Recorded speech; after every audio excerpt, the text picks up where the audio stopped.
The words of Nehemiah the son of Hachaliah. Now it happened in the month of Chislev, in the 20th year, as I was in Susa, the capital, that Hanani, one of my brethren, came with certain men out of Judah.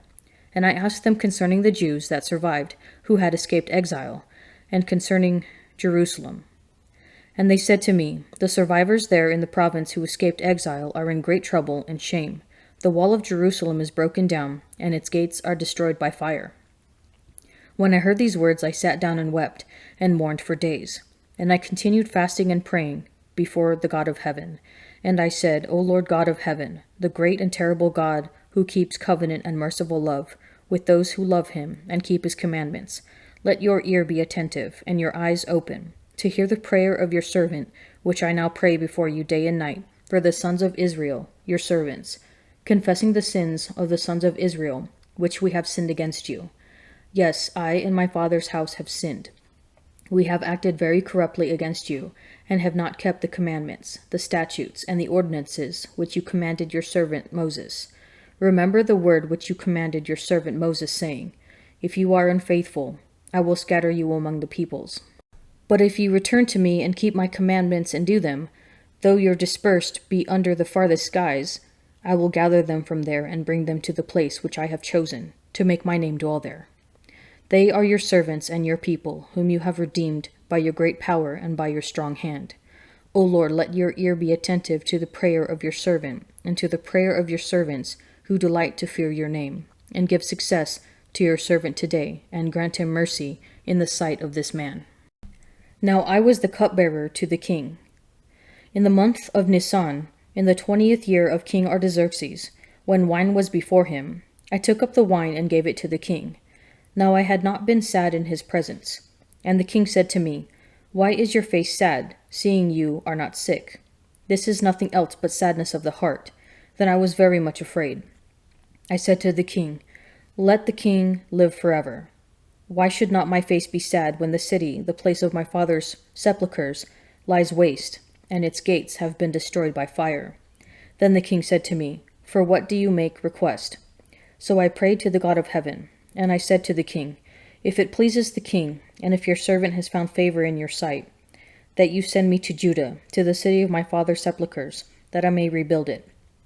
And the king said to me, the queen sitting beside him, How long will you be gone, and when will you return? So it pleased the king to send me, and I sent him a time. And I said to the king, If it pleases the king, let letters be given me to the governors of the province beyond the river, that they may let me pass through until I come to Judah, and a letter to Asaph, the keeper of the king's forest, that he may give me timber to make beams for the gates of the fortress of the temple, and for the wall of the city, and for the house which I shall occupy. And the king granted me what I asked, for the good hand of my God was upon me. Then I came to the governors of the province beyond the river, and gave them the king's letters. Now the king had sent with me officers of the army and horsemen. But when Sanballat the Horonite and Tobiah the servant, the Ammonite, heard this, it displeased them greatly that someone had come to seek the welfare of the children of Israel. So I came to Jerusalem and was there 3 days. Then I arose in the night, I and a few men with me, and I told no one what my God had put into my heart to do for Jerusalem. There was no beast with me but the beast on which I rode.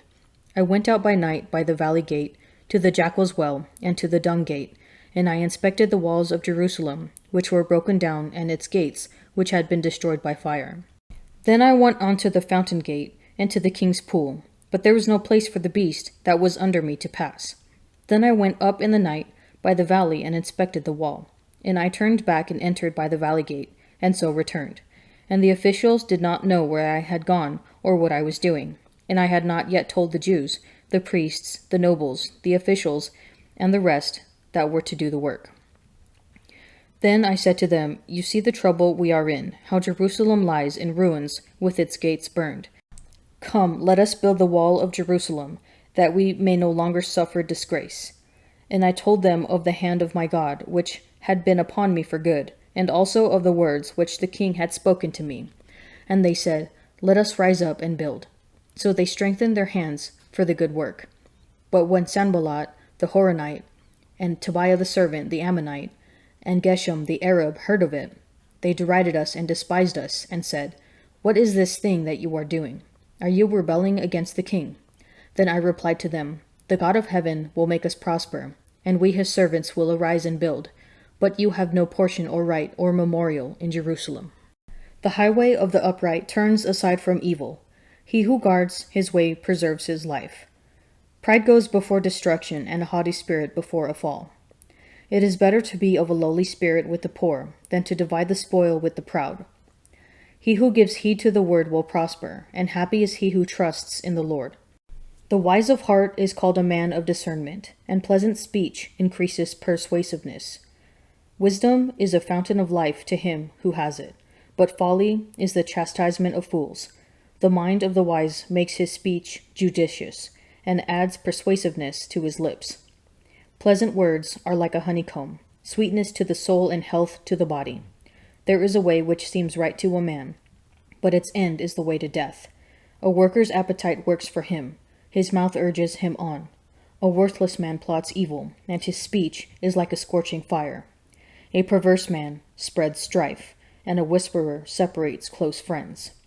A man of violence entices his neighbor, and leads him in a way that is not good. He who winks his eyes plans perverse things. He who compresses his lips brings evil to pass. A hoary head is a crown of glory.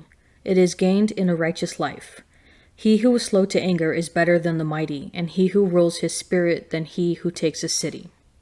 The lot is cast into the lap, but the decision is wholly from the Lord. As Paul was about to be brought into the barracks, he said to the tribune, "May I say something to you?" And he said, "Do you know Greek? Are you not the Egyptian, then, who recently stirred up a revolt and let the 4,000 men of the assassins out into the wilderness?" Paul replied, "I am a Jew from Tarsus, in Cilicia, a citizen of no mean city. I beg you, let me speak to the people."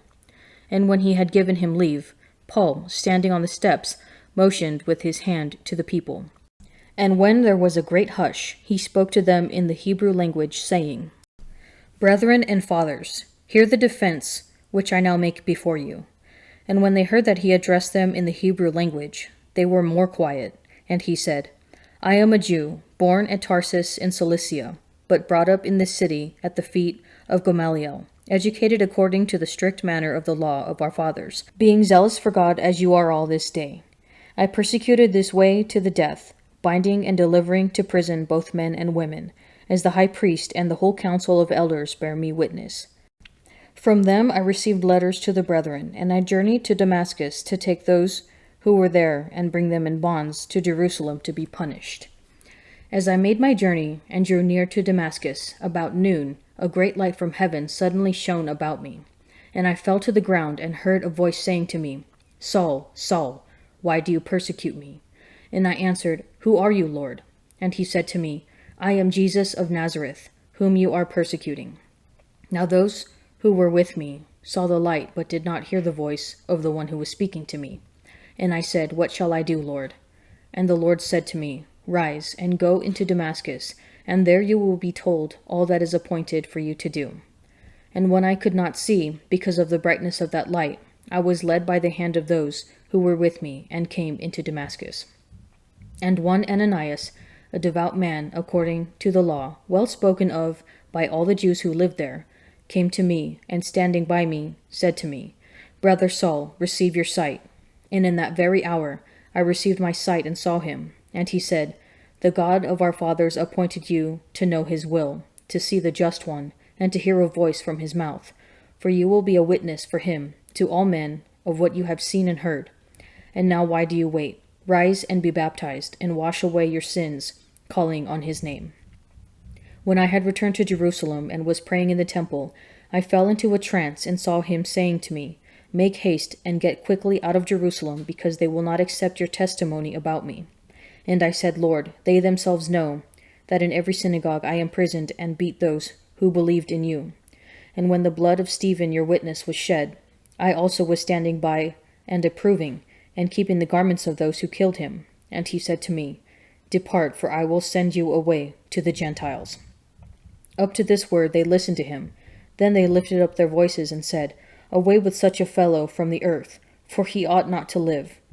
And as they cried out and waved their garments, and threw dust into the air, the tribune commanded him to be brought into the barracks, and ordered him to be examined by scourging, to find out why they shouted thus against him. But when they had tied him up with the thongs, Paul said to the centurion who was standing by, "Is it lawful for you to scourge a man who is a Roman citizen and uncondemned?" When the centurion heard that, he went to the tribune and said to him, "What are you about to do? For this man is a Roman citizen." So the tribune came and said to him, "Tell me, are you a Roman citizen?" And he said, "Yes." The tribune answered, "I bought this citizenship for a large sum." Paul said, "But I was born a citizen." So those who were about to examine him withdrew from him instantly, and the tribune also was afraid, for he realized that Paul was a Roman citizen and that he had bound him. It is so easy to get comfortable with the daily routine of our lives, yet the life of faith calls for action. Today's readings present two men who take action, Nehemiah and Paul. Nehemiah, who is roughly contemporaneous with Ezra, hears of the sorry state of the city of Jerusalem, which essentially lies in ruins despite the rebuilding of the temple. He is moved to tears by the state of the city and decides to do something about it. He prays and then bravely approaches the Persian king for help. Having procured an official assignment, he sets out to do the work. St. Paul, too, decides to take a stand in a risky moment. As the Roman soldiers are taking him away from an angry mob, he courageously offers to give a speech, wherein he testifies to Jesus, tells his conversion story, and explains his calling as the apostles to the Gentiles. He could have gone away silently, but instead jumps at the chance to preach. Our lives might usually feel boring or repetitive rather than adventuresome, yet it could be that we are not building opportunities or seizing the ones that arise. Are you just letting life go by, or are you taking action for good?